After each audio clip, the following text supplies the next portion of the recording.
Hello Kennedy artists, today with your sub, you're going to be making your own version that is inspired by the work of A MIRO, who was a Spanish painter and sculptor who worked in a surrealist style.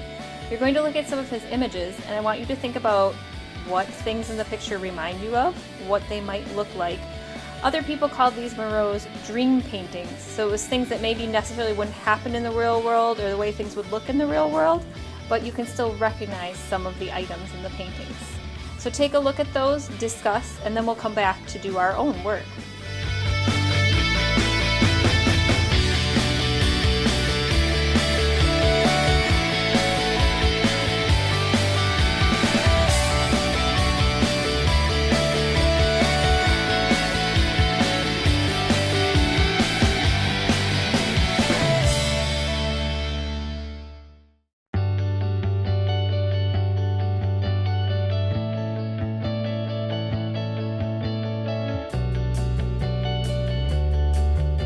Now that you've had a chance to look at Miro's surrealist works, we're going to start our own by using a game. The game is called Roll a Miro. You're going to need a game sheet for you and your group of 2 or 3 partners. You're going to need 1 dice, and then you each will need your own sheet of paper and your own marker or pencil, depending on what the sub has chosen. To play the game, the first player rolls the dice. I have a 1. I could choose a 1 in body shape, head shape, eyes, although I'm probably not going to do that till I have a head. Shapes, they don't specify. This could be arms or legs. We're going to ignore the color scheme box for now. Since I don't have anything really started, I'm going to choose 1 body shape, and it kind of looks like a pear. You get to decide the location, or where you're going to put it on your page, and the size. Then you would pass the dice to the next player, and they would roll 3. I'm going to look in the 3 column. Body shape, I could start another creature. Head shape, eyes, again, leg or arm shape. I'm going to choose to use this leg or arm shape on the creature I've started. You would continue rolling and adding different body shapes, head shapes, legs, and eyes, until you have a total of about 4 or 5 creatures, dream creatures, on your page. I'm going to do a time lapse so you can see kind of how I would get those 4 or 5 on my page.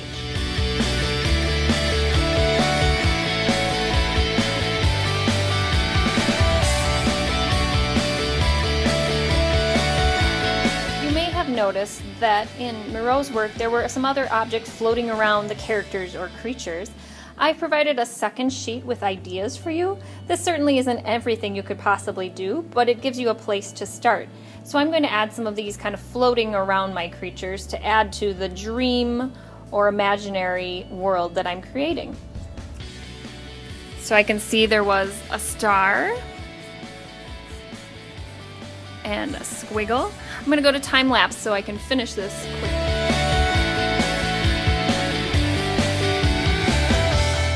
To notice this is a slightly different image than I've been using. I forgot to press record the first time I went through.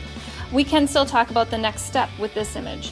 You're going to be coloring with crayon next, and I want you to color really thick and press hard on your crayon because we're going to be doing watercolor resist, and this crayon will push the watercolor away. The other thing I want you to keep in mind is that we're only going to color inside the characters or creatures. We're going to leave the background for our watercolor. You'll notice the head I colored solid 1 color, but you can also add things like stripes or polka dots like I'm doing here on the belly. You can also color in things that you put in the background, just not this area around the creatures or these objects. You'll notice the time lapse will go back to the original image.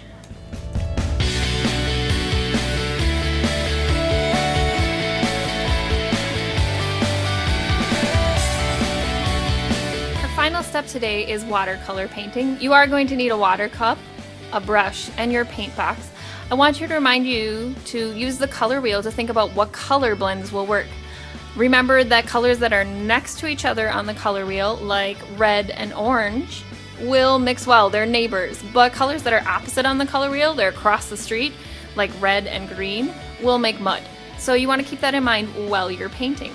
So I'm going to go ahead and I'm going to get my first 2 colors ready. I'm going to use blue and green. They're neighbors on the color wheel. They'll make a nice turquoise. Because I colored darkly with my crayon and I'm doing a resist technique, I can paint right over the crayon that is there. And here I'm blending the blue and the green. Now on the other side of the blue, I could use red to make a purple as long as it's not going to touch any of my green. I'm getting my red moist in my watercolor box and blending on the other side. I'm going to do time lapse to finish. Alright, Kennedy artists, these items will go in the drying rack at the end of class. If you forgot to write your name on the back, please put it in the corner on the front. If you have any extra time, you might want to talk about why an artist would make a picture that isn't necessarily realistic. If it's surrealism, if it's dreamlike, why would an artist choose to do that? I hope you have a great day and see you soon.